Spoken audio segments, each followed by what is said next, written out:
we set the date, do you recall the date that you terminated your pregnancy? Yes. When was it? The only date that I could schedule was October 6th. Is that a significant day to you in another way? Yes. Why? It's my birthday. Well, welcome back to Court TV Live, your front row seat to justice. I'm Julie Grant. This is day number 11 of the state of Wisconsin versus defendant Ezra McCandless. She chose to take the stand in her own defense, and it's not over, folks. We just have a little bit of time to break it down while the jury's on a lunch break. Joining me here for your daily sidebar, I have Ted Rollins, Chanley Painter, and Vinnie Politan. Okay, so much to unpack with her taking the stand this morning. We still haven't even gotten to the crux of why we're here at trial. But what are your overall impressions so far, Ted? I think she's hit every softball out of the park so far. Cross is going to be a different story, but she seems composed. She seems intelligent. She seems very Jodi Arias-y to me. Yes, I said the same thing when I walked in the studio. Yes, agreed. Chanley, what do you think? Well, it looks like she's looking at the jury while she answers a lot of these questions and sort of is taking her time, not nervous at all, which is very impressive. Really comfortable up there so far. Right. Vinny, what do you think? Ted stole my thunder. I mean, come on, Ted. We definitely want to pick your brain about that. You said impressions. I said she's doing an impression of Jodi Arias right now. That's to me, that's what's happening. And you know, there's this awkward kind of smirkiness that I saw. This smile, like almost the enjoyment of all the attention and being on the stand and being able to talk about this, which didn't play well for Jodi Arias. We'll see if it plays better for Ezra McCandless, or she said McCandless, which is McCandless. how Ted's been McCandless. pronouncing it right. I thought he was wrong. She's getting too comfortable, though. I think right now, right at the end, you see she's getting too confident, which could backfire. Yeah, we saw on that her with Arias. with this jury, because what the stuff she's talking about, is out there, and this is a rural Wisconsin jury. I don't know how much they're connecting with her, but. Well, they're more progressive than you might think, right, Chanley? Aren't they a little more progressive than we're all giving them credit for? Right, they expressed, open viewpoints about these issues, and that was part of voir dire, and so they seemed comfortable so far. When I was in the courtroom, no one seemed uncomfortable with these issues. Of course, I'm not there today, but. Right. We're assessing the risk versus the reward, and there's so much more we need to see. But just based on what we saw this morning, we know we heard a lot of testimony about Jason Mingle, one of the three lovers, a big focal point last week in the trial because of the length of his testimony. Let's take a look together, and this is a clip, and really what this goes to is that theory that she possibly killed for him. Let's take a look. There are other things going on in your relationship that made you feel uneasy or unhappy. Yes. Why don't you tell us about those? Jason and I started feeling frustrated, and I felt very micromanaged at the time. He was controlling me in many ways and micromanaging me, and we had started to grow apart as a couple. Were there anything that he did that made you feel physically uncomfortable? Yes, he never hit me, but he would be very erratic with his gestures, and sometimes he would throw things or break things, and that made me uneasy. Did he make accusations of you at all? Yes. Why don't you give us an example? An example of an accusation is that I was clumsy and that I would lose his things all of the time. And there was a time where he got very heated over a Sharpie marker even, and it caused an argument between us. What did he say about the Sharpie marker? That I misplaced it on purpose, and I'm so stupid for losing things all the time. I shouldn't touch his things. That's about what it was about. Well, it sounds toxic and unpleasant and abusive and all of these terrible things. Does that chip away at all at the state's theory that Jason Mingle was part of the motivation for this killing because she loved him so much, wanted to win back his love? What do you think about Perhaps this? for people who didn't see her reaction when he came inside the courtroom. I mean, I sort of remember that. It seemed quite different than the testimony today, so, you know. Right. Chanley, you were in person there and saw that, Oh, it was pretty clear for everyone who was watching her reaction as soon as he entered the courtroom. I know I said this, she has an attorney on her left side, so some of the jury weren't able to see her face and her reaction to him that day. Which is a big deal. I mean, you're talking half the jurors didn't see what we saw. What we saw was, I mean, sometimes we think, boy, she kind of looked like, no, this was clear as day. She couldn't control herself. Or sure, with her excitement. So yeah, that flies in the face of it. But again, I think that the painting of the picture that she's doing right now of this relationships, all these guys and all this stuff that was going on through Racy's coffee shop, it's nutso. And I do think it helps her. I think it helps her confusing the jury of, to what could have happened in that car. Right. I know. I'm in agreement with all of you. When I saw her looking at him, blushing, all of that, I thought if I had to put an emoji on it, it would be the heart eyes emoji. That would be exactly how I would describe what we saw, her watching him. And then the next day, it was much different. It was looking down and not making any eye contact at all. Okay, let's look at another clip together now. We'll talk about it on the other side. Did Jason in some ways remind you of your father? Oh, yes. He definitely reminded me of my father. Okay. Currently, how's your relationship with your father? I love him and we're fine. Okay. But growing up, how was your relationship with your father? It was very turbulent. I was often afraid of him and intimidated and very put down. We knew he gave testimony as well that was helpful to the prosecution in this case. Thoughts on this? Is this at all chipping away? Oh, she's such a victim of everybody. That's where they're going with this. She's the victim of everybody. Everybody's doormat. People have been abusing her whole life. Just like Jodi Arias had that tough life. They remind me of each other very much. It's unreal. It's unbelievable. Chandler, what do you think? Well, Jason Mingle and her father, same age, by the way, best friends too. So they're trying to connect that, how Jason negatively treated her was how her father treated her. And it goes against the state's theory for motive in this case. Big witness there. So yeah, she's a victim, and that's the theory, that's the strategy. It could easily backfire because too much of that, especially with people that have parents on the jury, at some point you're like, well, come on, it's too much. I don't think it's gotten to be too much yet, because some of the ammunition is actually factually astounding, the things that she did slightly endure. I mean, she was part of it. She admits that. Sure. And I do think the way she is talking about all of this behavior, if you will, she's owning it. I mean, she's not saying she is a victim in so many words. It's just the cumulative effect I think they're going for. Right. They've provided a lot of context. I mean, we're not getting to the crux of things. From that jury box, I'm at the edge of my seat going, okay, when's it coming? When's it coming? When are we going to get to why we're here? And I'm wondering, how much does all this context really matter? How much is this going to matter at the end of the day with the crime that's charged? Was it murder? Was it self-defense? We've got another clip. Let's take a look at a little more of what she told the jury. Was there a change at all to your relationship? Yes. Why don't you tell us about that? After the abortion, things between me and my partner and Jason, it caused a lot of distance between us. He began sleeping on the couch, and he rejected physical intimacy, even holding my hand at times. I think anybody on that jury is feeling sorry for her after that. Yeah, I mean, the fact that the abortion was on her birthday, I feel sorry for her a little bit, but it was their own doing.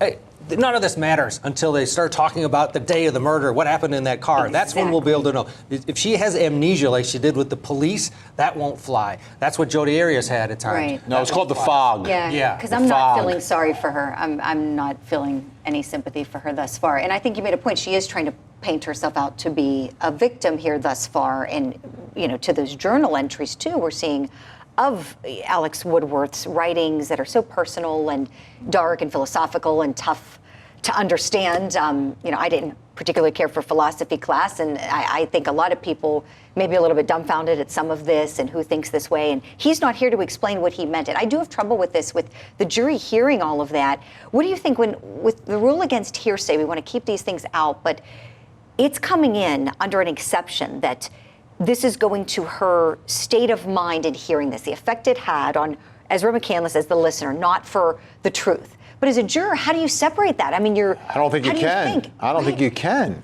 So, whatever the legal ruling is, the effect of it is that they're going to hear all this stuff, and they're going to come to an opinion about Alex Woodworth. They'll come to an opinion about who he was and whether or not he was someone capable of attacking her to the point that she feared for her own life. All right, Chandler. That's what's at issue in this trial, is what's in her mind at the time this happened, inside the car, outside the car, on that dirt muddy road, is what was she thinking? What did she know about Alex Woodworth before this? That's why they're taking the time, the hours, to go through his journals. She's explaining what she thought they meant, and that's why it's so important. Right. It's got to be reasonable, right? It has to be, reasonable fear. She was reasonable in fear of, her life being ended, or she being, seriously hurt by him. And if let's say the victim was different and he didn't have these practices. He didn't read from a book while having sex with his girlfriend and didn't talk about cannibalism.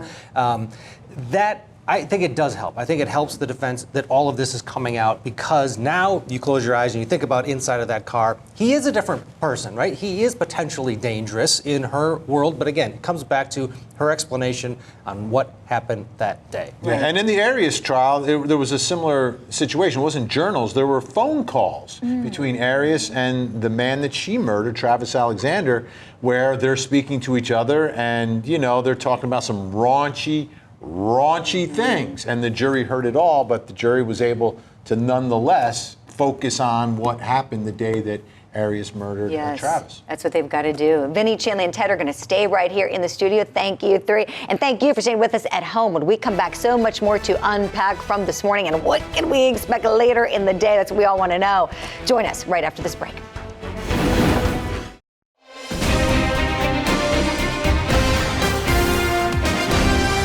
He was himself feeling a lot of internal pain and loneliness, even as we had a relationship together. The defendant, Ezra McCandless, choosing to take the stand and testify in her own defense today. And speaking about the victim in this case, Alex Woodworth. Welcome back to Court TV Live. I'm Julie Grant, and this is your daily sidebar. I've got Vinny, Chandler, and Ted still here in the studio with me to talk about the risk versus the reward with Ezra McCandless's testimony. And this morning, she shared a lot of very intimate details about the sexual practices between her and Alex Woodworth. And if you missed that, we're going to be playing several of the clips here. We've got one now. Let's just start with this. Let's take a look at a little bit of what she told the jury, and then we'll talk about it on the other side. In addition to the wax and the chokehold thing you described, was there ever a time back in your relationship in January or February where Alex used a knife when having sex with you? Yes, he had cut a pair of my pants that I had one day. It never went as far to touch or graze my skin. He just ripped through some holes that were already on my pants. And I threw them away after that. Okay, so this is something to kind of set the jury up for what they're presumably going to hear this afternoon from her when she resumes the testimony, and talking about knife play going on in the vehicle on March 22nd, the cutting of the clothing. We know we've already seen those items admitted into evidence in this case.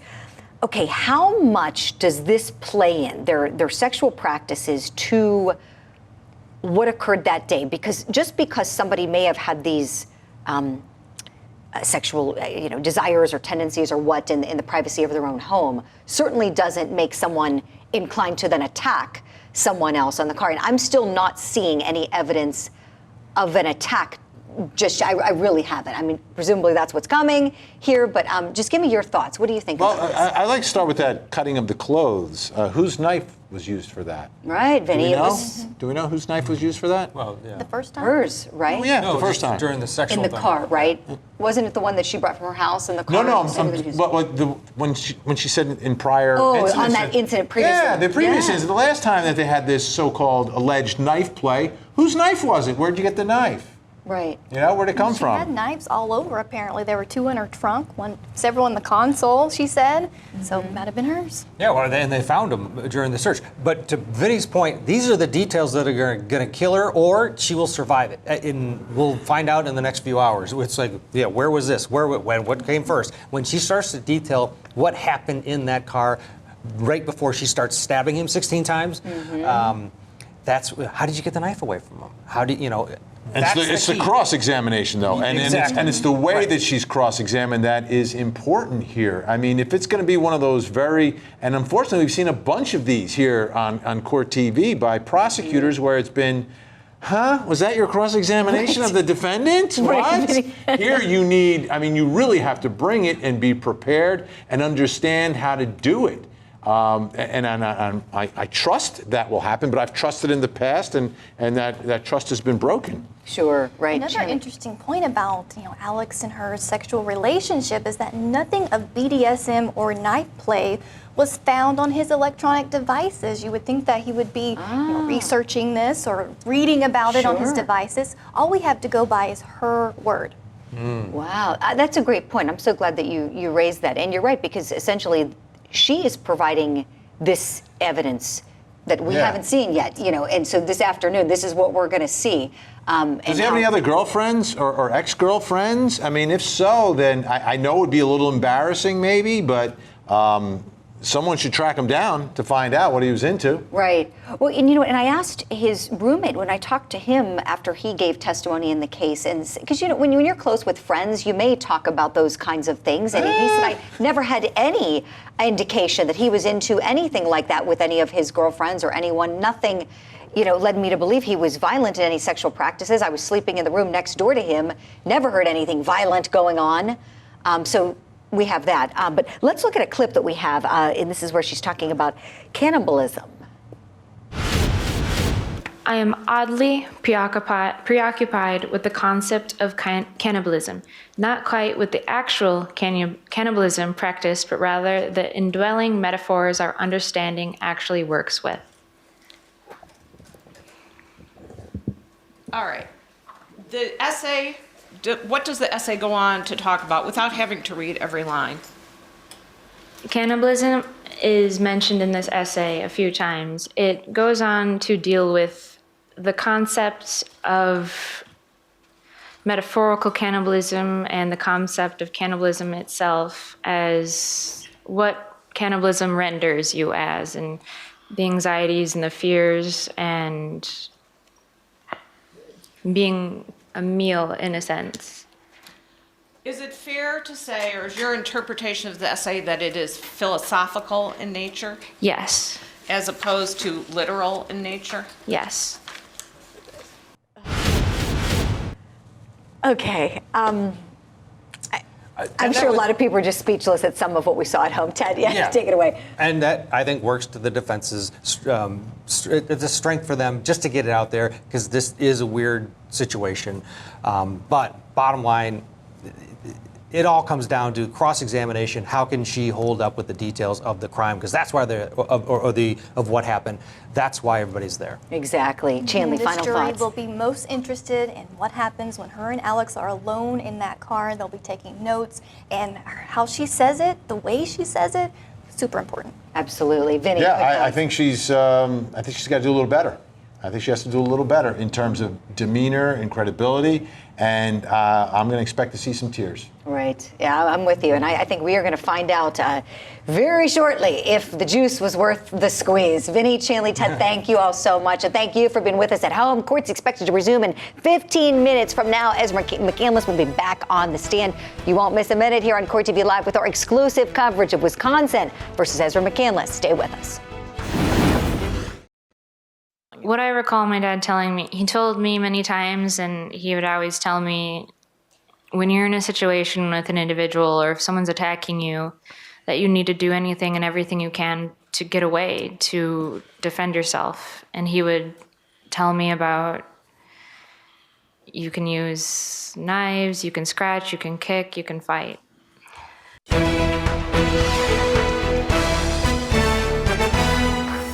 We know she did use a knife on March 22nd, 2018, but the big question for the jury is, was it murder or was it in self-defense? Welcome back to Court TV Live, your front row seat to justice. I'm Julie Grant. Thank you so much for joining us on this Monday.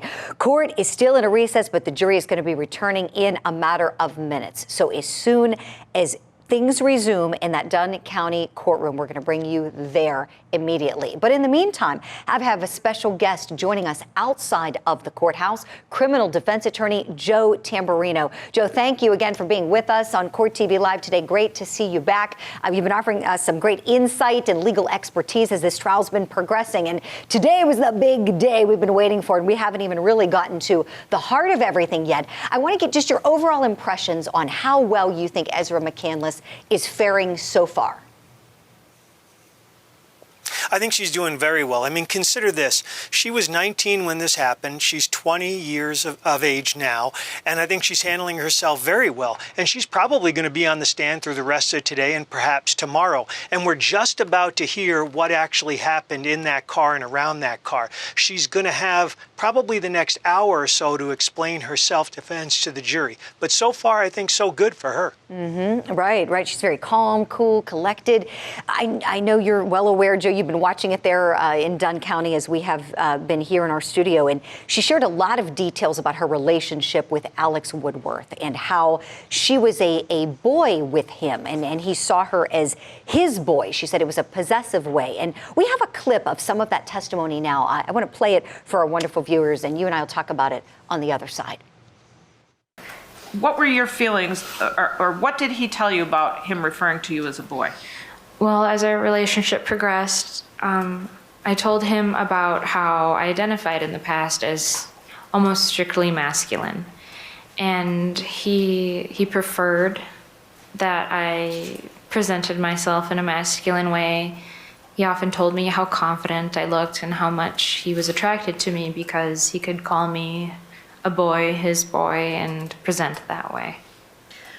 Did you present yourself as a male to Alex? Yes, I did. What about the word boy specifically? How did you feel about his use of the word boy? The word boy specifically, at first it was gender, as you can call it, but then the word became more possessive. I was his boy. It felt objectifying at times. And what do you mean by objectifying? I felt as if I was an object, that I was not Ezra McCandless, essentially, but I was just his boy. Joe, how important do you think these details are about her gender fluidity and how Alex Woodworth viewed her? Very important, because what it gives the impression, and she's doing a good job of this, is that she is the submissive one and he's in control. I mean, look at some of the terms he used. Called her a boy, as in possessing the boy, he's with me.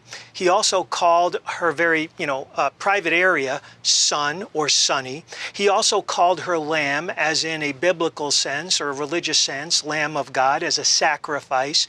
So she's doing a good job of showing that he was the person in control. Now, obviously she didn't like all of that, but she went along with it. But she's doing a good job of establishing that. Sure, you make great points there, Joe. Let's take a look at another clip where she's talking about her relationship with Alex and who she was outside of their relationship.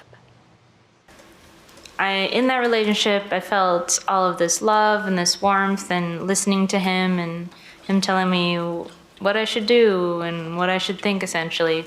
In that moment, all I felt was that love. That's all I could notice. And then being completely removed from a relationship, and from that relationship, I noticed all of the red flags or things that really didn't fit right with me, and that it's opposite now because I'm expressing what I had ignored because of love. And Joe, she also told the jury that she was never afraid of Alex Woodworth, not afraid of him, didn't bring any firearms there with her in the car that day because she wasn't fearful of him. Your thoughts, what do you make of that? And how important is that fear in their self-defense case that they're raising?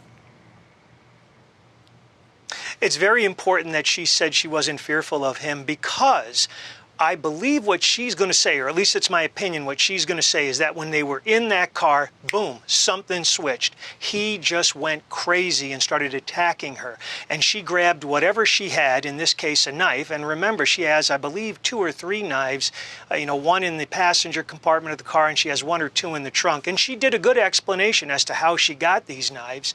But not having fear of him and then being placed in a situation where he just changes, from Dr. Jekyll to Mr. Hyde and becomes very violent, that's good for her self-defense, because what she, I would imagine, will say is that she just had to react in that split second. Mm-hmm. And Joe, being a criminal defense attorney, what do you think about the fact that the prosecution may cross-examine her on why she didn't try to run away from him?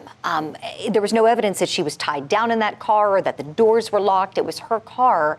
Or just stab him once if necessary and then take off running. Your thoughts on that, please? Sure, she could explain that one of 2 ways. One is she was cornered. It started in the car. She had nowhere to go. She had to react. There was nowhere to retreat. They were in the middle of nowhere. It was her vehicle, and he starts attacking her. Number 2, when she started stabbing him, he didn't go down. Remember, outside of that vehicle, there's a lot of blood, a lot of footprints, but we didn't hear anything about palm prints. We did not hear that there were any types of handprints in the mud around that car, which would signify that somebody, presumably the victim in this case, was falling down. So she could legitimately argue, look, when she was stabbing him, he kept coming at her and she was trying to stop him, and he didn't stop until obviously he expired. Oh, that's a great point you made, Joe, about the palm prints in the mud. I know we're going to hear a lot of detail about the scene and how this started, because from all accounts, it seems that this started with some kind of sexual encounter. At least that's what her attorneys were saying in the opening statement to the jury about how, hey, this was an attempted sex assault at first. This is what was happening. Let's look at a clip from her testimony today where she's just describing their sexual practices in general. Alex and I, when we began our relationship, sex was very vanilla, I could say. What does vanilla mean? Well, just in case people haven't heard that expression. What vanilla means is that it was your average sex. It was missionary. You're what a lot of people would describe as normal sex. And Joe, she went into a lot more, as you know. She talked about, the knife play on one occasion, cutting her clothing, the BDSM, the wax play, all of this. And it seemed to me that the defense was very effective in setting up context for all this. It seems like context is necessary and is key here. What did you think? How did you think they did in terms of the direct examination and the questioning to get all these details out? So far, they've done very well. And when you mention context, you're absolutely right, because the big thing that the defense has is they have the victim's writings. And those writings, some of them are a little odd, a little disturbed, but one thing they do is they corroborate what she's thinking about the victim. In many cases you don't have writings, but in this case, not only do you have writings, but you also have the defendant saying, look, I read those writings. He showed them to me. I even did little doodles on the writings. So she's well aware of what his inner thoughts are, which is very helpful for her self-defense. And Joe Tamburino, you have been very helpful to us. We're so glad to have your insight and expertise. Thank you for joining us live from Wisconsin. So now what we're going to do is take a quick commercial break. The jury should be back at any moment. We promise you won't miss a thing. This is your exclusive coverage of the state of Wisconsin versus Ezra McCandless, and she will be resuming her spot in the witness box in minutes. What will she say about March 22nd, 2018? Stay with us here to find out. In that relationship, I felt all of this love and this warmth, and listening to him and him telling me what I should do and what I should think, essentially. In that moment, all I felt was that love. That's all I could notice. And then being completely removed from a relationship, and from that relationship, I noticed all of the red flags or things that really didn't fit right with me, and that it's opposite now because I'm expressing what I had ignored because of love.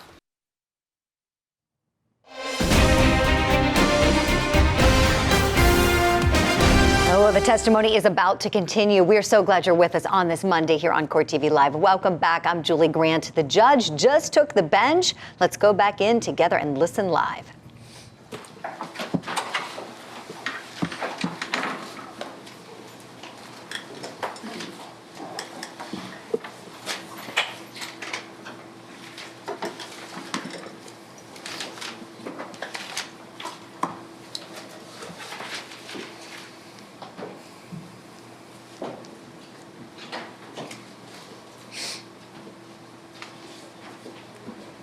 The members of the jury are making their way into the courtroom. You can see the judge is on his feet, as is everyone, as they're going to resume their spots in the jury box to continue hearing more of Ezra McCandless's testimony. And if you're just now joining us, we thank you for that. And guess what?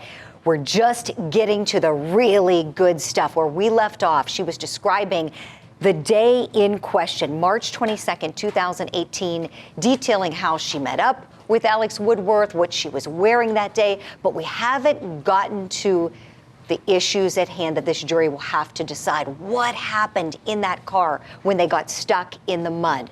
Was she attacked by him? Did she kill him in self-defense? Or was it cold-blooded murder, as the state says?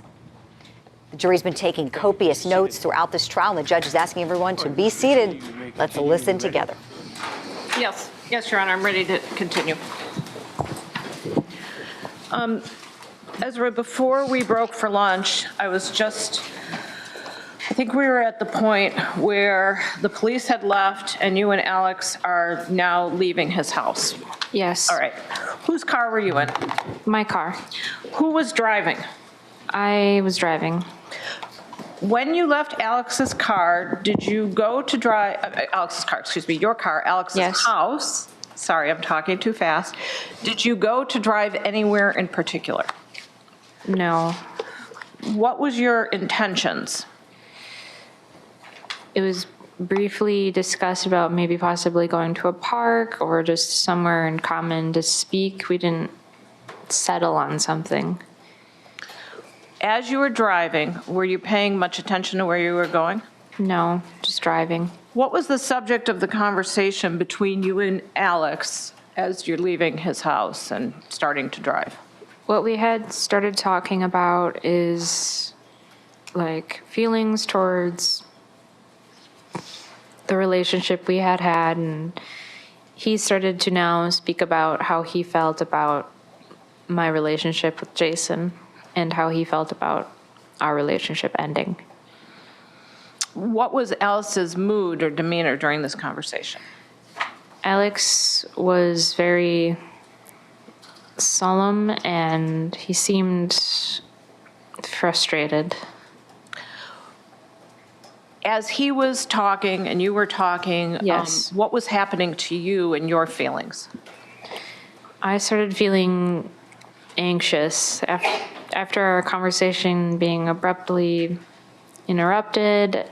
And now we were driving and talking about me and Jason and things like that. I started to feel anxious, just uneasy. What did you do as a result of that anxiety? As a result of my anxiety, I asked him if it'd be all right if he could drive for a while. How did he respond? He said, yes, yeah, I can drive. It's fine. So what happened after he told you he could drive? After we briefly parked, we switched drivers and he started to drive me. Do you know where you were at that particular point? No. When he was driving at that point, did the conversation continue? Yes. Were you paying attention at all to where he was going? No, I was trying to focus on what he was saying. Did you know where he was going or direct him to a certain direction at all? No, we were just driving. What was the conversation about then? The conversation was more led by him at this point, and he was voicing his opinion about my continuation of the relationship with Jason. And as that conversation continued, was there at some point that Alex stopped the car? Yes. Do you know where that was? It was just some road. We just stopped. And when he stopped the car, what happened? When we stopped the car, when he stopped the car, we sat there for a moment, and a car passed us. Not much happened other than he started to pull into what seemed like a driveway. And was this, okay, just to clarify, where he initially pulled the car over, was it on the muddy road or was it on a paved road? It was on a paved road, turning into the muddy road. It's the best way to describe it. All right, but at that point, had he completely gone onto the muddy road yet? No. After he decided to start driving again? Yes. What did he do? He proceeded to drive up the muddy road, and that's when we started to get stuck. First of all, you've seen the pictures with the gate at the muddy road. Was the Yes. gate open or closed? It was open. All right. So when you say he got stuck or started to get stuck, what do you mean? As we started to drive up this muddy road, it's kind of at an incline. We got stuck in the mud the first time. Was there conversation about why he was driving up the muddy road? No, well, it was just kind of, this seems like a nice place to stop, I guess. All right. Was there a plan to do something once? To get out, and we both love nature, so to get out, maybe look around a bit, explore, talk. When he got the car stuck, what happened? When he got the car stuck in the road, I said, I can take over. I think I can pull it out of the mud. So we then again switched drivers. What happened when you decided you were going to try to, well, let me ask you first. Had you ever been to this place before? No, I've never seen it before. Did you know where you were? No. You get in the driver's seat. Were you able to move the car? Yes. Were you able to do that without the assistance of any objects? Yes. Okay. And once you were able to move the car, where was Alex sitting when you did that? Or where was Alex? I'm sorry. That's what I meant to ask. Alex was in the passenger seat with me. When you were able to move the car, what did you do? I was able to move the car because I maneuvered it onto what seemed to be grass, so it wasn't muddy. It seemed like the frost hadn't given out yet.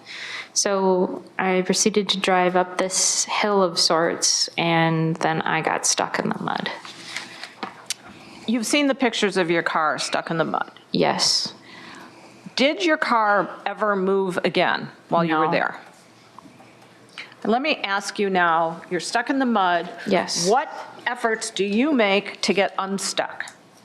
Well, I tried your typical backing up a little bit, moving forward, maybe turning the wheel this way, turning the wheel that way a little bit, but You mean you turn the wheel to right and to left? yes, Okay. to see if anything would help get this out of the mud, but it just, the tires at one point just started spinning. There was no use. Did Alex get out and try to help push at all? No. And did you try to use any objects to get yourself unstuck? I looked for some in my car, yes, after we stopped. Okay, first of all, did you look for things in the inside of your car? Yes. What did you look for in the inside of your car? I was hoping there would be a brick in my car, a board, anything I can use to wedge under maybe one of the tires to gain some traction. Did you find anything you could do that with? No. Did you look in the trunk of your car? Yes. What did you look for in the trunk of your car? I looked for the same thing, but there wasn't anything that I wanted to have to stick under my tire and see it break or get ruined. Was there something specific in your trunk you didn't want to get ruined? My tent. And did at some point you take a blanket out? Yes, I took a blanket out when I was looking in the back of my car, kind of in the back footwells, in the seat area. I set it on the ground near the open door. I wasn't too concerned that it was on the ground. Okay. When you say the open door, which door are you referring to? The driver's side back seat door. Why was that door opened? The door was open so that I could look for anything. And did you ever close that door? No. What about a pillow? Did you take a pillow out at all? Yes, a pillow had come out when I took the blanket out.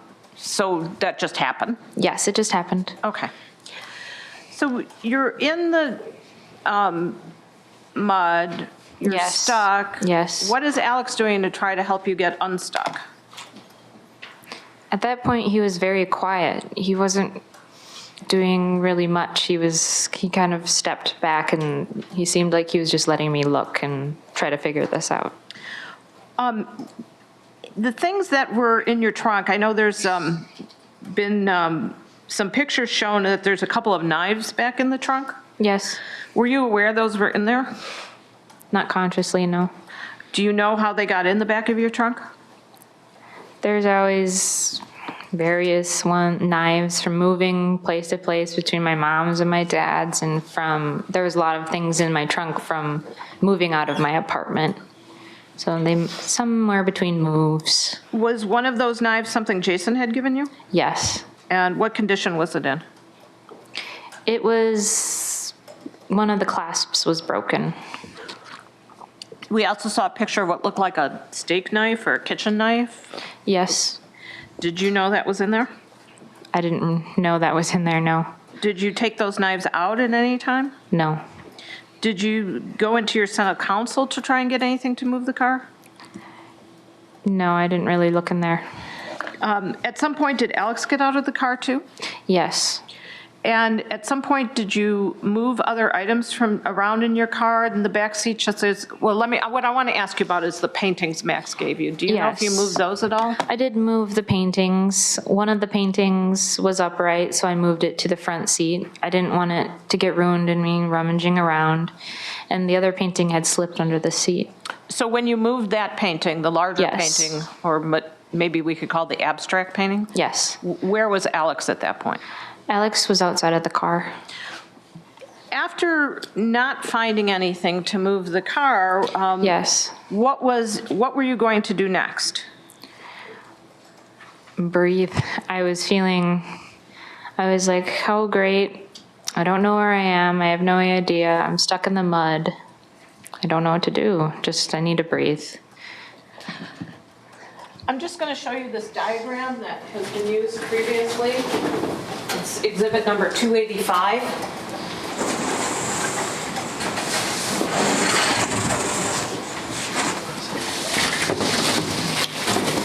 Thank you. And just to orient you, Yes. do you understand what is being shown I here? do. Okay. So this diagram shows tire marks in two different places. Yes. All right. The diagram shows to a pillow. Is that the pillow I was asking you about? Yes, it's my pillow. Okay. And although I'm sure it's marked on here, it's not. The diagram shows a blanket? Yes. All right. Now this is your car. Did you notice something next to your car by where you were stuck? Yes, I noticed a large, what seemed to be military trailer. At some point, did you go over by that trailer? Yes. Why? It was a bit tall for me to look inside, but I kind of peeked at it to see if there might have been something. I stopped focusing on it and I decided to go sit just kind of on the hitch of the trailer. Okay. Do you see this pointed object near where it says trailer? Yes. Is that a visual, though not accurate, representation of the hitch? Yes. So when you went over to the hitch, what did you do?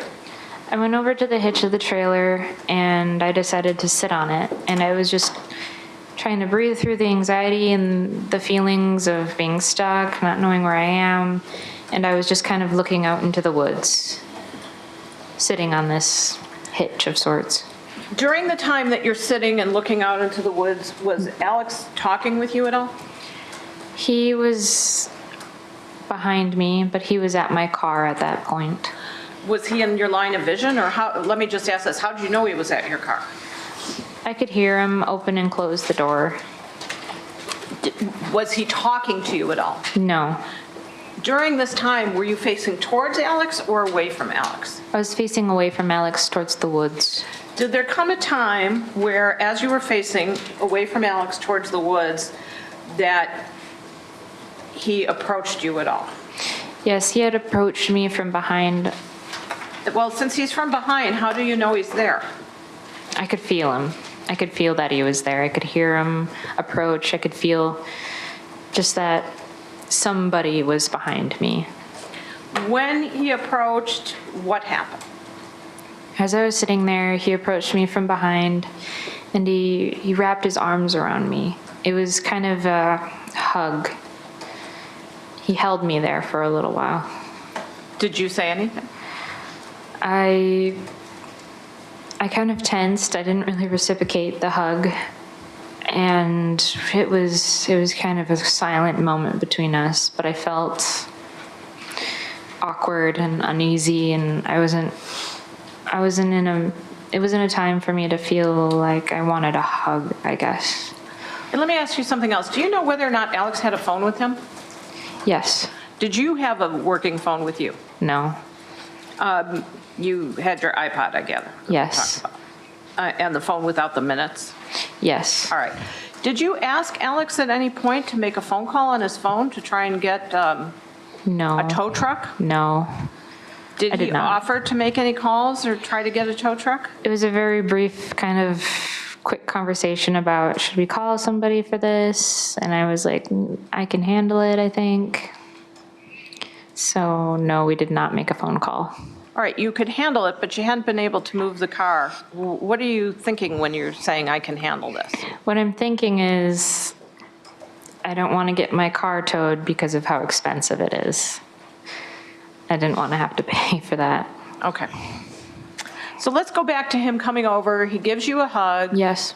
What happens after he gives you the hug? After he gives me the hug, and I tense. I think he felt that because he let go after he held me for a while. And I think he could see that I was breathing. I was trying to breathe through some anxiety, and he suggested that maybe I should go lay down or look around in the car again. Okay, when you say you were breathing, can you describe what you mean to all of us?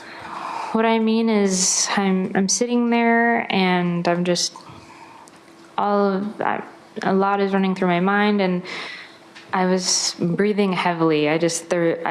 My anxiety was heightened at that time. I was trying to breathe through it, so I was trying to deeply breathe.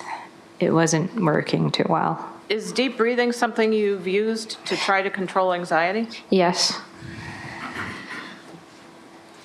Did Alex say anything else to you after he had eventually come over? He suggested that I might want to lay down for a while and maybe just relax. What did you think when Alex said that? I just shrugged and was like, all right, maybe, and I decided to walk back towards the car. When you walked back to the car, did you go in the car? I went into the car, yes. Where in the car did you return? I returned to the car. I returned to the driver's side back door was open, and I approached into the car. I kind of looked around a little bit, moved some things a little more, and that's how I was getting into the car, was from the back. Why were you going to the back seat and not the front seat? I was thinking, maybe he's right, I need to lay down for a little bit. Did you lie down? I did. At some point after lying down, did Alex join you? Yes, he did join me. How were you laying down when he came over? When he came over,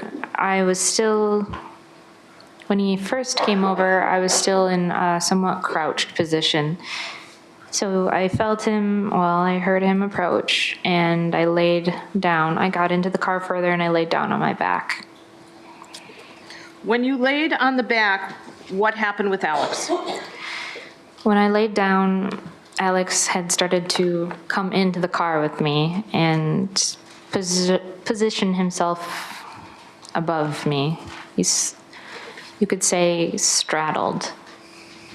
Was Alex speaking to you at that point? Yes, he started to speak to me at this point, yes. Can you tell us the words you heard Alex speak to you? What he said to me at this time was, he started to describe me, and not in a third person sense.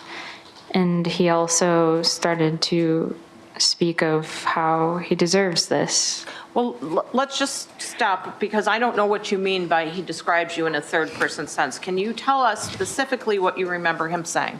Specifically, what I remember him saying is, Ezra is beautiful. Ezra is my shining sun. Ezra, in the sense he kept saying my name and then something after that. Ezra is so handsome. All right, so Ezra is beautiful, Ezra is my shining sun, Ezra is handsome. Had he ever talked to you that way before?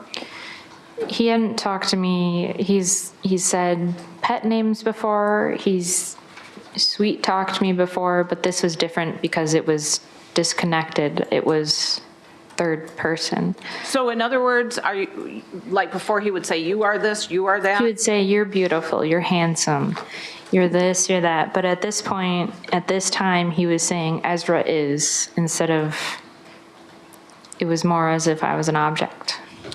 After he's saying Ezra is beautiful, Objection Ezra to is, that last comment, it calls for speculation. that's how she felt. I believe that's perfectly admissible. Are you objecting to the previous question before Yes, the Your answer? Honor. Previous answer before counsel started again. I'm going to overrule it. Go ahead. All right, so you're feeling that he's referring to as an object. What else are you feeling at that point? At that point, I'm not so sure how to really think about what was happening. I was a little confused because he hadn't come on to me earlier that day. I didn't think he was going to do this. I was starting to feel my anxiety come back full force. Did he do anything with respect to your glasses?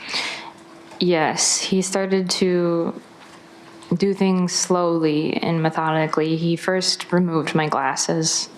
When your glasses are off, can you see? No, not at all.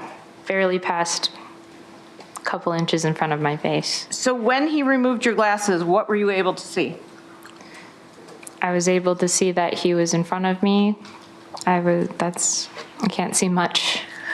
I think you were saying that in addition to his referring to you in the third person, he was also saying something else. Can you tell me what else you heard? That I was handsome and that he deserved this. I had betrayed him. I went back to Jason. He was upset about this and that he deserved me. After Alex says he deserved you and takes off your glasses, what does he do? He then takes my scarf and he places it over my eyes. And I felt his hand on my face and he asked me if I could see him. And I told him, no, I cannot. So he puts this, you tell him you can't see him. What does he do next? After he asks me a few times if I can see him, and I tell him, no, I can't see you, Alex. I can't see him, but I can feel him start to touch my clothes. What's going through your head? What's going through my head at this time is, I don't know what I was assuming what I thought I knew what he wanted, and I wasn't sure, and I was anxious, and what was going on was going through my head.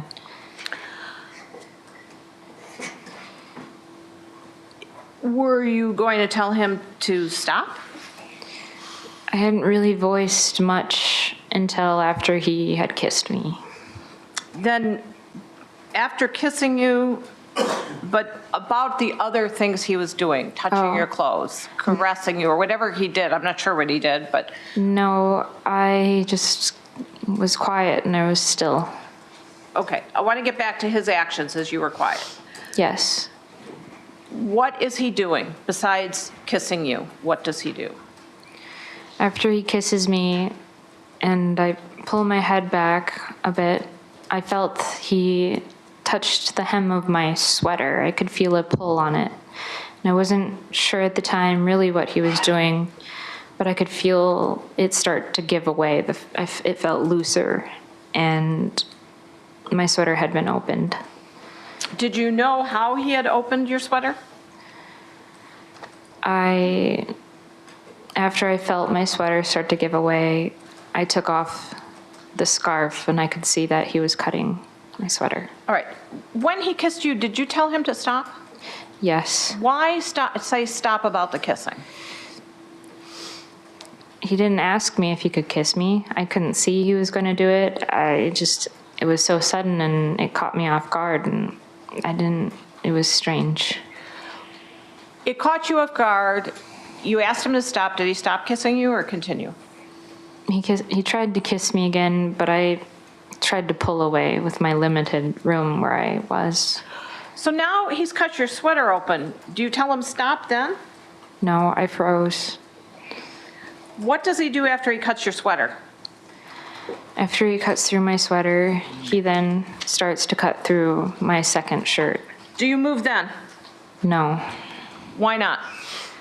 I'm just trying to breathe. I'm frozen. I don't know what to do. When you say frozen, what do you mean? What I mean when I'm frozen is that I'm still. I'm limp. I'm not moving or resisting or fighting. I'm there. Why? I didn't know what to do. After he cuts through your shirt, what's the very next thing you feel? The next thing I feel is that my second shirt starts to get cut, and I can feel that he's cutting it, but I also feel a slight prick or something. And after that, he moves to my pants. Were you able to see what he was cutting with? Yes, What was it? it was a knife. Now, about that knife, had you taken that knife out during the time that you were stuck? No, When you came back to the car before you got in the back seat, had you noticed that something was different? I noticed something was different. I looked into the front of my car and I noted how it was strange that my wallet was out of the console and that my middle console was open. I thought it was strange. Let me take you back to the cutting. So Yes. He's cut through your sweater, he's cut through your shirt, he's cut a little bit into your t-shirt, you have felt something on your Yes. stomach, I believe. And after that, what does he do next? After that, he starts to cut through my pants. He's starting near the button, well, below that. It's on the front of my pants or the inner thigh, you can say. I can feel that he's pulled on it to give room so that he can cut through. Was there, besides your pants, was he cutting through anything else at this point? At this point, he had cut through my tights as well. Where on your pants and your tights has he cut through at this point? At this point, he had cut through the inner thigh area of my pants and tights. After he's cutting through your pants and your tights, what happens next? Do you feel anything different at some point? What was different at this point is that I could feel the knife start to graze and cut into my skin. Where in your skin do you feel it? I feel it on my vagina. I feel it. It's inside the hip region. I could just feel a pinch, and I could feel that the knife had been meeting contact with Are me. you moving? At this point, I was still frozen. After he feels you feel him cut you in the vaginal area and in the inner thigh, what does he do next? After I felt that, at this point, I had started to shift, and I brought my leg up. Okay, I'm going to do before you brought your leg up, though. Yes. All right? What I want to ask you, as you're there, as you're frozen, as you're thinking, Yes. what is going through your mind? Before I even moved, what was going through my mind is he's going to do what he wants. He's going to take anything he wants. He's going to use me. I don't know what to do. I'm terrified. I couldn't move. Had Alex ever cut you with a knife before? No. What is different about this as you're laying there and he's cutting you with this knife? What's so different about this is that in the past, only clothes had been cut, but this is the first time he ever cut me with the knife. What are you afraid of now? I'm afraid he's going to kill me. As you're afraid he's going to kill you, at some point, why are you afraid he's going to kill you? Let me just first ask that. I'm afraid he's going to kill me because he has a knife, and I'm afraid that he's going to take whatever he wants and he's just going to finish this. All of the things you've read about Alex, and I'm not going to go through his books and his philosophies again, were the things that he had talked about with you, the names he had called you, the discussions about sacrifice, consent, did Yes. that, I mean, is your mind swirling, or what are you thinking?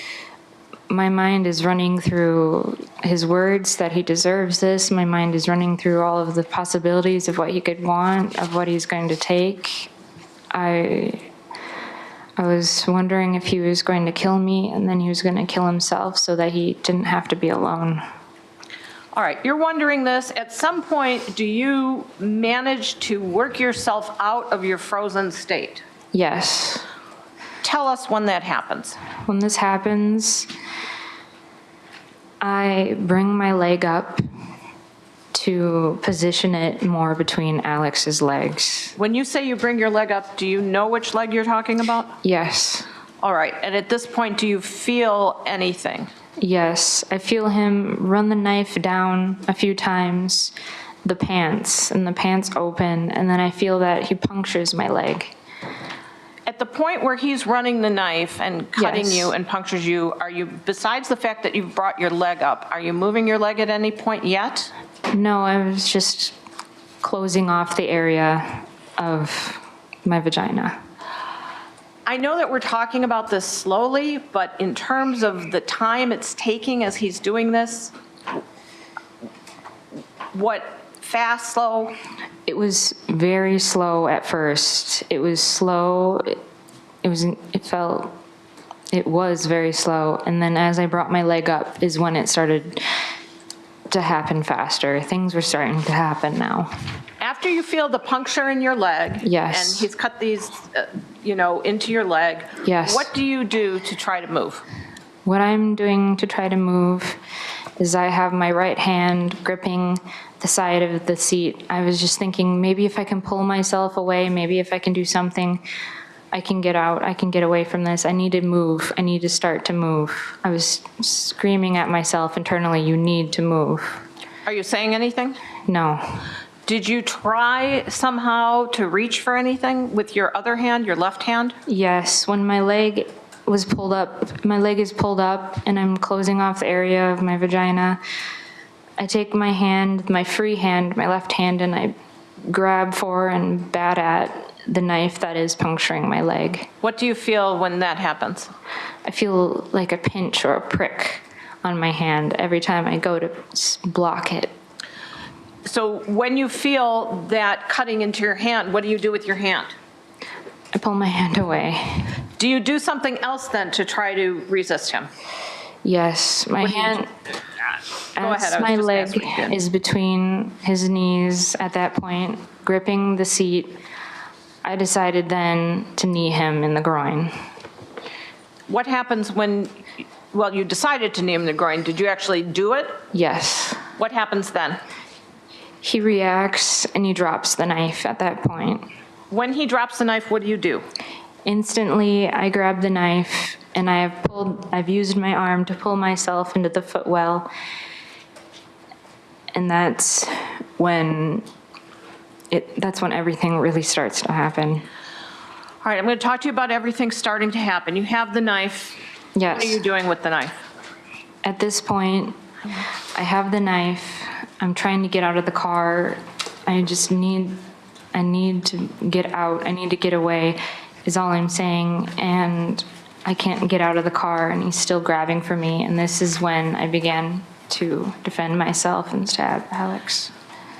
Now, you're saying you want to get out of the car. You're no longer lying down on the seat with your head by the passenger side door. Where in the car are you at this point as you're trying to get out and you're holding this knife? At this point, when the knife is in my hand, I am trapped between the open door and the middle of the car, so where the console would be, or the seat.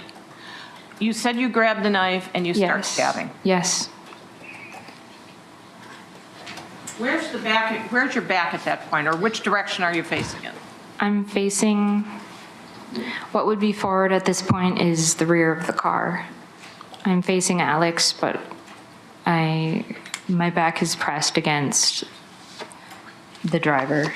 Where is Alex? Alex is in front of me. He's in between, he's not directly in front of me, but he's in between me and the door.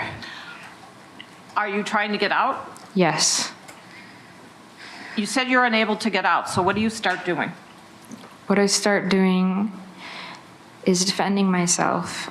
As Alex was grabbing me, I started stabbing him anywhere and everywhere I could.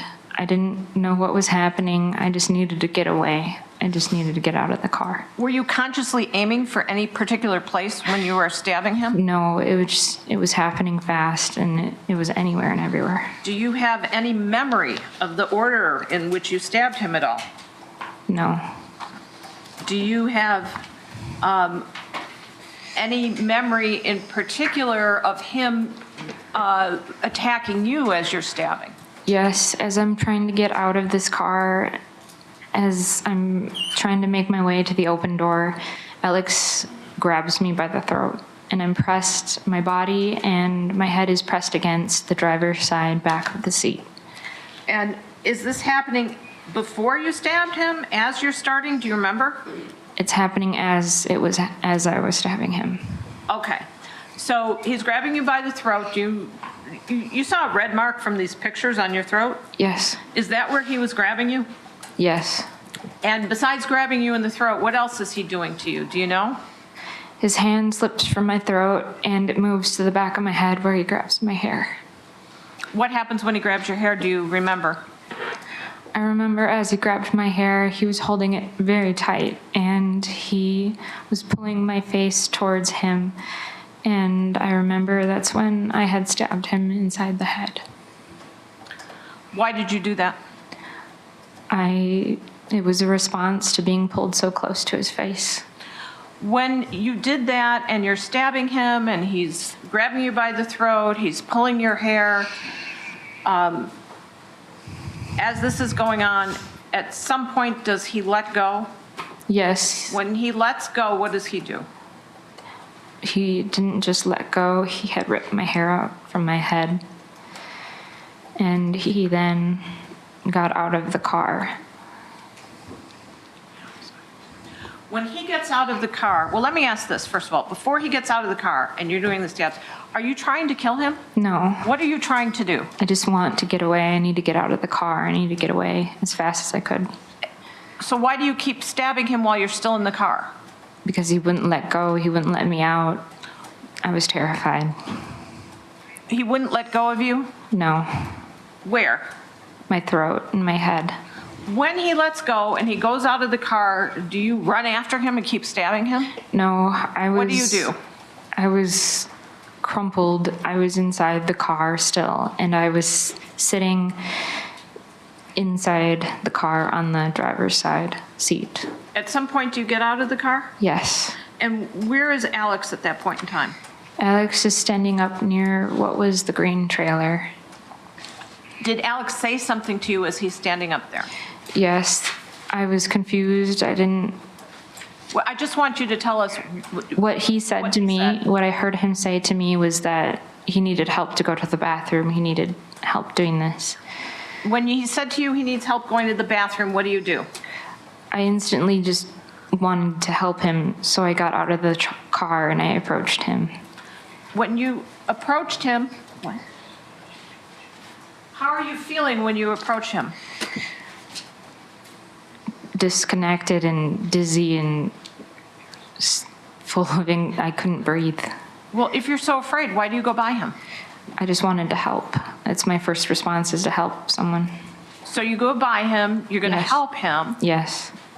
And at this point, what does he do? When I go to approach to help him, I come near him, and this is when he grabs me again, and he pulls me very close and tight to his body. Where's the knife? The knife is in my hand still. When he pulls you close and tight to your body, what are you thinking? He's going to kill me. What do you do as you're thinking he's going to kill you?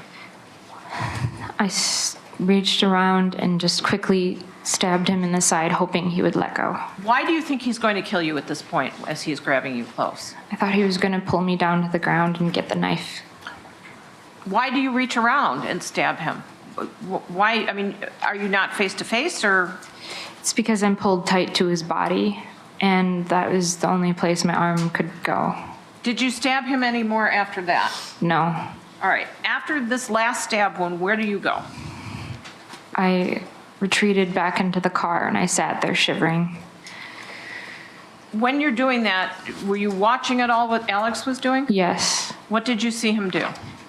Alex took his coat off and he laid it on the ground near the trailer, and then he proceeded to lay down on the coat.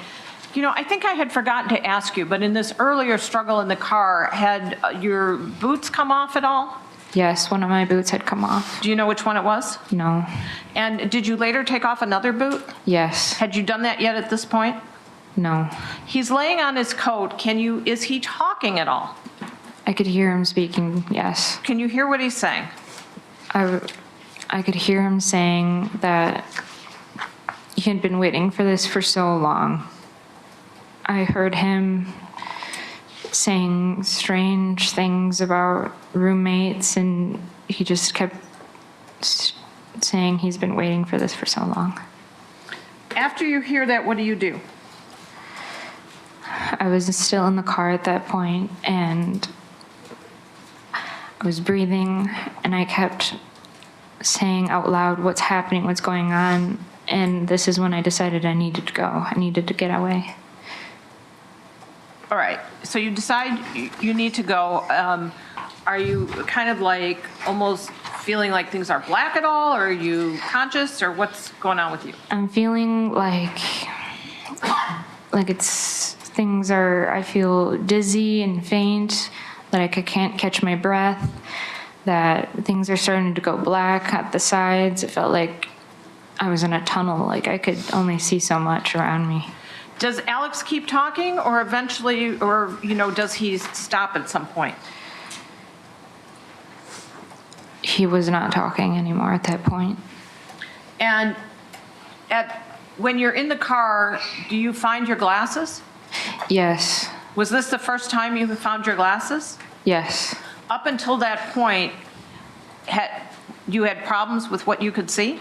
Yes. I couldn't see at all. I hadn't put my glasses on yet. When you put your glasses on, what do you do next? I put my glasses on and I could see everything. And I'm sorry. This is the point when I decided I needed to go. I needed to get out of there. I was panicking. I couldn't breathe. Did you see a phone? Yes. Whose phone? I seen Alex's phone. Did you take it? Yes. Why? In my head, I wanted to call the police. I wanted to get help. I wanted to do anything I could do. All right, at that point, you're thinking that as you leave the car, do you still have the knife? Yes. What do you do with that knife? What I did with that knife is I looked down and I opened my sleeve with the tip of it, and I hastily scratched the word boy into my arm. Okay, everyone wants to know, why did you scratch boy into your arm? I've thought about it, and when I think about this, I don't know. At that time, it's something that just happened. It was just a reaction. I don't know why I did this. Had you ever cut yourself before? Yes. When had you cut yourself before? In the past, when I had cut myself on my arm was at times when I felt like I couldn't breathe, when I felt numb, when I felt like I needed to act because I couldn't feel anything. It woke me up in a sense. Did you feel that way at this time? Yes. Objection. Relevance. I know 402 or 404, I mean. I think I'm asking about her feelings right afterwards. We're right in this incident. I'm asking her what she's feeling. Well, I'm going to overrule. Go ahead, continue. Thank you. All right, you've already said how you feel. After you cut boy in your arm, do you know where you were when you did that? At that point is when I was staying away from Alex because of the fear. I was at the end of the car and I had my hand placed on the back of the car. After you cut boy in your arm, what do you do?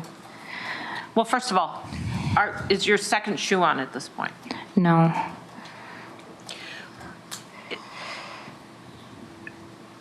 When you leave, where is Alex? Alex is still laying on his coat. Do you know, or had you noticed whether or not he had his shoes on at that point or not? He still had his shoes on at that point. And when you say he's laying on his coat, where is he laying on his coat? He's laying on his coat near the green trailer. You've cut Boy in your arm. Yes. You told Detective Prock that you wouldn't forget. You did to not forget. Today you're saying you're searching your mind and you just don't know. There's so many things I could think that it could be, but I search my mind, and when I think about this, I really just don't know the answer. Where do you go after you have cut Boy in your arm? After I cut Boy in my arm, I started to make my way down that dirt driveway. You told Detective Prock that you could not get this outside of your head. What did you mean by that? I couldn't get the feeling outside of my head. I couldn't get the panic, the visual of the horror of seeing Alex and seeing the blood. Some of the things that you've said in court, but what I meant to ask you before that was, the way you've related this is a little bit different than some of what you related to Detective Prock when you told him what happened Yes. a couple of days later. And do you have any explanation or know why you remember this a little differently now? I've had time to process it. I've had time to process it. And the moment, while speaking to Proc, it was fresh, all of the feelings. I was feeling the emotions and the sights, and now I've had a significant amount of time to process what has happened to me. When you told him then that you couldn't get it out of your head, was it like replaying it in order? Was No. it fragments? Was it here and there? Was it, It was fragments. It was even smells. It was just a mix of parts of what had happened. Okay. I'm going to have to take you back now to going to the farmer's house, Yes. to Mr. Sipple's, okay? Yes. What do you remember about going there? I remember a farmer. He took me into his house, sat me down, and got me a blanket. Before you got to his house, where were you going? I mean, do you remember how you got there at all? I just remember stumbling down a road, falling on a paved road a few times, just feeling like I could barely get my feet to move. And I noticed some cars in a driveway, and I thought, someone's home. I have to see if someone's home. Do you know at all when you fell, what happened to the, well, first of all, you were carrying the knife and the phone, I think you Yes. said that.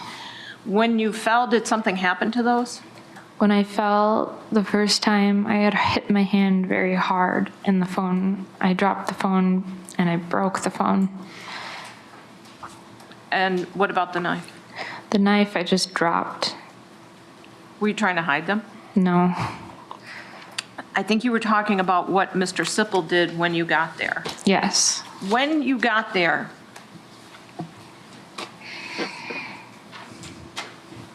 was there some point where somebody asked you your name? Yes. Do you remember at all what you said when you were there? No.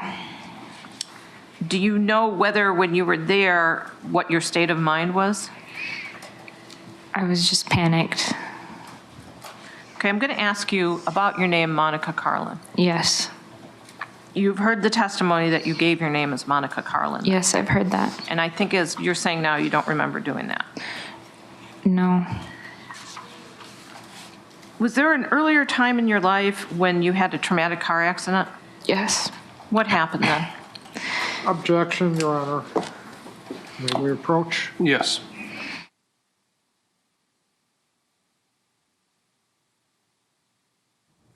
The killer girlfriend finally takes the stand, and believe it or not, She is still on direct examination. Welcome to Court TV Live. I'm Seema Iyer. I've taken over the desk from my friend Julie Grant. And here with me, keeping me company over this riveting testimony, is our friend Brian Gaither. So good to see you, sir. Good to see you too. Okay, so how's she doing so far? Because I have so many opinions and thoughts, and nobody wants to hear from me because it's always the same thing. What do you think? It's interesting. On part, she seems real believable. It seems like she's comfortable, she's natural, but it's some things, she's contradicting herself on some of her earlier statements from the past. It's hard to tell. What really caught my attention, in my mind, the way they're painting it is like she's defending herself from a very aggressive person, but it sounds like the foreplay kind of led into like a little prick on her skin, and it just kind of escalated from there, and it seems like, from what I've heard, they're kind of like, this is kind of what they do. The only thing that's different is he's never penetrated the skin. So, okay, yes. Okay, let's get a quick comment from our friend in Wisconsin, Joe Tamburino. How do you think Ezra McCandless is doing so far? Not doing well at all. I mean, before we had the lunch break, when she was setting everything up, giving context, she was doing very well. Now, oh boy, I mean, self-defense, where is it? I mean, like your guest just said, she had a little bit of a prick on her finger. She's swatting the knife, and she goes from swatting the knife to stabbing this guy in the head. He didn't punch her. He didn't stab her. He made no threats to her. The only thing she said was that he grabbed her neck. But everything was in play before that neck grab. Tamburino, so Gaither, we are getting back to court. Gentlemen, thank you so much. Stick with me. Let's go back in. Car accident. Yes, I did. When you had the second car accident, what did you do that time? That time, I had blacked out and opened my eyes, and I was in the ditch on the side of the highway. I'd gone through a fence. After you were on the ditch on the side of the highway, did you go to the hospital again? Yes. Who visited you there? My mother and my boyfriend at the time, Jason. And when you were in the hospital, what were you talking about at the hospital the second time? The second time at the hospital, when I woke up, I was asking, where's the horse? Is the horse okay? Is everybody okay? Was there a horse in the second accident? No, I was right back into the first accident I had had. And what name did you give after that? I gave my name Monica. Do you know this because you remember it, or were the people who with you told you you had done this? The people that were with me had told me that this was happening. Your Honor, I'm going to object to this as being hearsay, All right, sustain on hearsay. and No. ask that And that be last stricken. answer would be stricken. Okay, now after, I'm going to go back to this.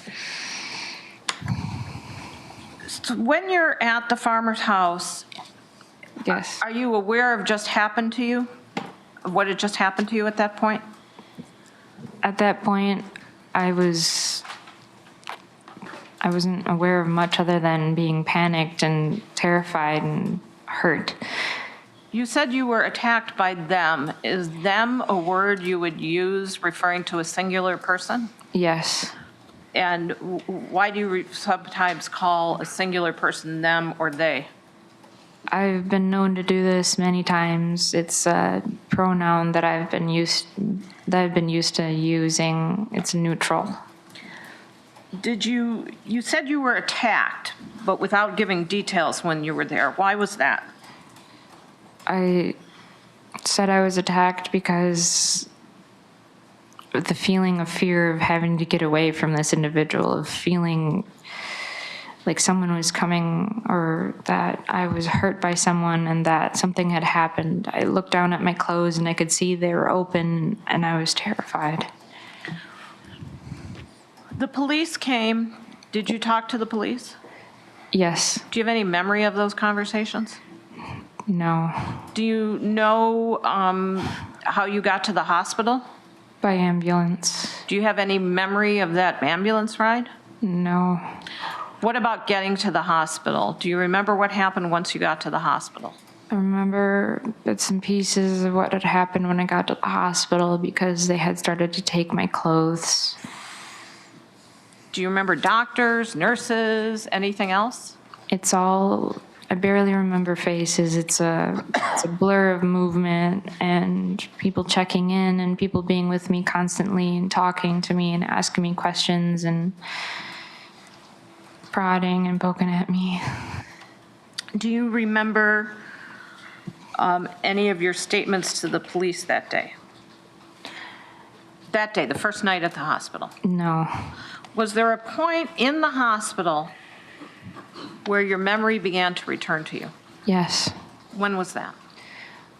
The point when things started to flood back to me was when I finally was able to take a shower that night. And I went to get some soap or shampoo from the wall, and when I pumped it onto my hand, I felt how much it stung. And I looked down and I could see my hand was cut, and I could feel everything start to come back. Was that, all right, let's start that. The next day, Detective Prock came to see you. Yes. Do you remember talking to him? I do remember speaking with him, yes. Do you remember speaking with him twice, or is it a blur, or how do you recall that? My talks with Proc, when I remember them, it feels like it's just one interview. It doesn't feel distinctly two different interviews for me. All right. Whether you remember it as one or two, Detective Prock came to see you the next day, and he was asking you where Alex was. Yes. And the next day, when he's asking you where Alex was, did you tell him about No. what had happened? I did not tell him, no. Why not? I was overwhelmed and I was terrified. I didn't know what to do. When you don't tell him, was there any thought in your head that had you told him some help could be gotten for Alex, or what did you think had happened to Alex at that point? At that point, I thought Alex was dead. Was that also something you thought as you cut Boy into your arm and ran away from the car? Yes.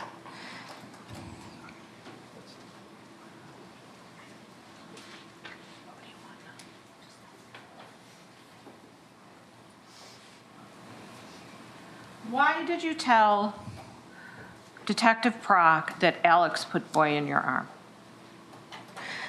Why I told him this was that I was afraid that because I did this to wake myself up, that he wouldn't believe that anything else that had happened to me was true. But at this point, you're not telling him the other things that have happened to you. No. And you're making a decision not to. Yes. Why is that? Because of how terrified I am of what had happened. The next day, and again, I realize these seem like one incident to you, but Detective Prock comes back with another investigator, Yes. Mr. Conkey, and he's asking you questions, and you don't tell him then right away either. No. Do you know why? Because of how terrified I was. I wasn't ready to tell anybody. I didn't know how to process this. I didn't know how to handle this. At some point in that conversation, he told you that they had found your car. Do you remember that? Yes, I do. And when he told you that, did you start talking about what happened? Yes, it started to come out then. And eventually, in that conversation, not right away, did you tell him that you had put the word boy in your arm? Yes. And again, were you hesitant to tell him that? Yes. I mean, even after you told him all of these things and what happened, were you Yes, hesitant? I was. And why was that? Because after I told him, I still had that thought in my mind that he would assume that because I had done this, anything else that happened to me was my fault.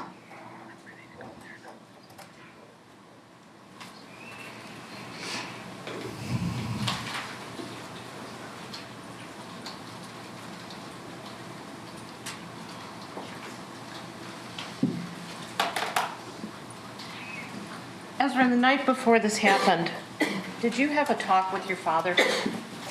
Yes. What was that talk?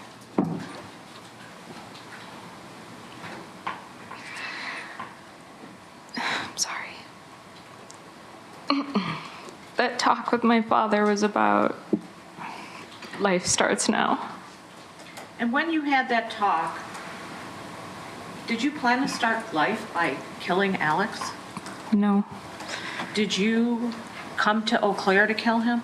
No. What were you hoping to do when you saw Alex? I was hoping we could be friends still, even after everything that happened between us. I have no further questions at this time. All right, ladies and gentlemen, we're going to take a 15-minute recess, and we'll reconvene at 2:30. All rise.